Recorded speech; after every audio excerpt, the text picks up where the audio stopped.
নেশা সামগ্রী কার অবিলম্বে নাম প্রকাশ করতে হবে। এ রাজ্যের ট্রেনে ভর্তি করে নেশা আসছে কার শর্তে রাজ্যের মুখ্যমন্ত্রী জবাব চাই। এ রাজ্যের 72 বছরের ঊর্ধ্বে মহিলা গণধর্ষিত হচ্ছে, আসামি গ্রেপ্তার নেই কেন রাজ্যের মুখ্যমন্ত্রী জবাব চাই।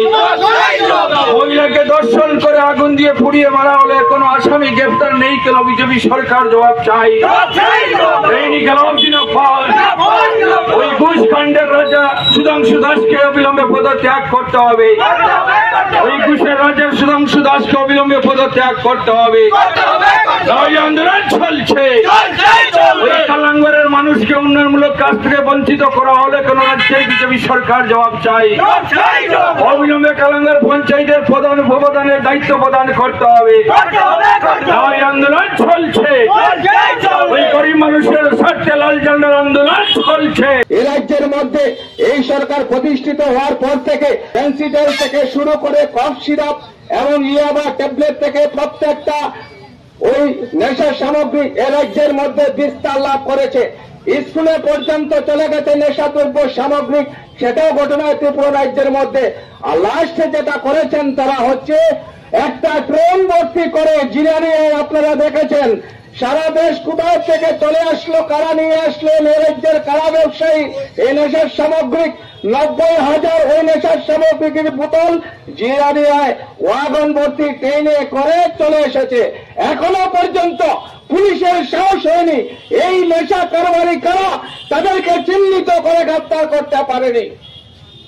এটাই হচ্ছে নেশামুক্তি ত্রিপুরার দৃষ্টান্ত।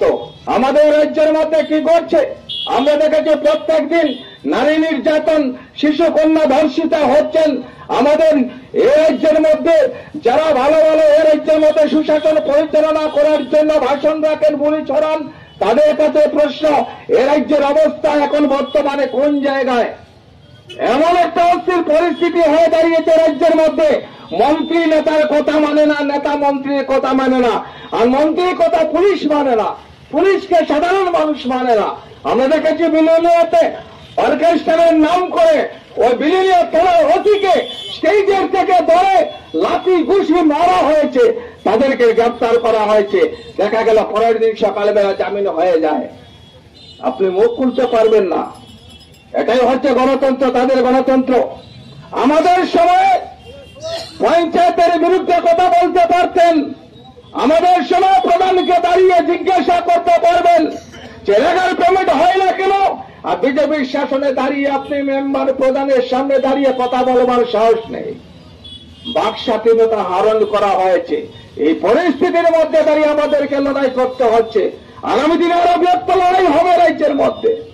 আমরা কি দেখাচ্ছি, এ রাজ্যের মধ্যে বেকারের সংখ্যা দিন দিন বৃদ্ধি পাচ্ছে। যারা বলেছিলেন 50,000 বেকারের চাকরি দেবে, গত পরশুদিন মিসকল বাবা ত্রিপুরা এসেছেন। মিসকল বাবাকে জিজ্ঞাসা করুন যে নাম্বারটা দিয়েছেন সেই নাম্বারে যদি মিস কল করা হয় তাহলে সরকারি নিয়োগ হয়ে যাবে।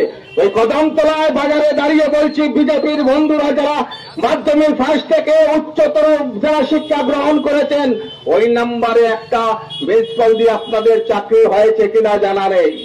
আমাদের রাজ্যের যে এই নেশা সামগ্রিকের বাজার তৈরি হয়েছে, ভারতবর্ষের মধ্যে দ্বিতীয় বৃহত্তম বাজার হচ্ছে নেশা সামগ্রী এই ত্রিপুরা রাজ্য বর্তমানে।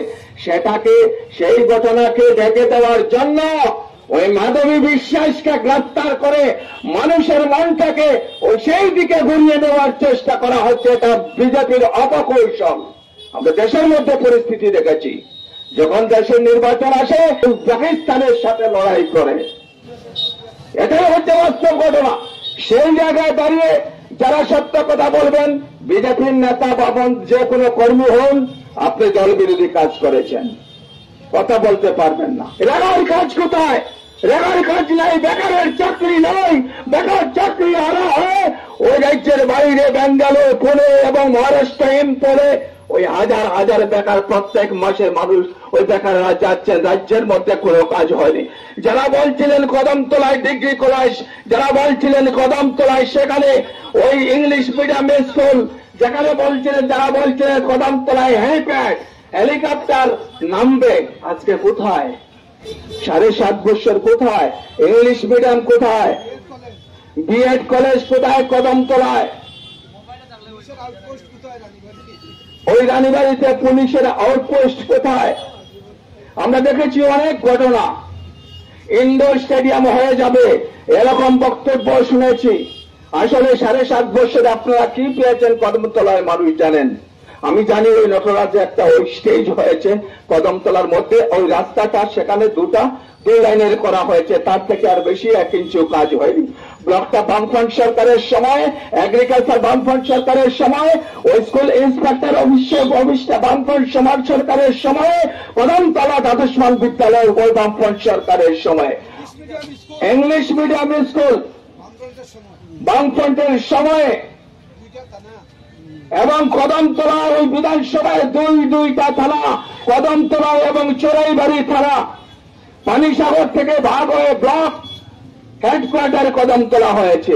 আপনারা 7.5 বছরে কোন হেডকোয়ার্টারটা এই কদমতলায় করেছেন, প্রভারে করেছেন? যারা বিজেপির বন্ধু তাদের কাছে প্রশ্ন।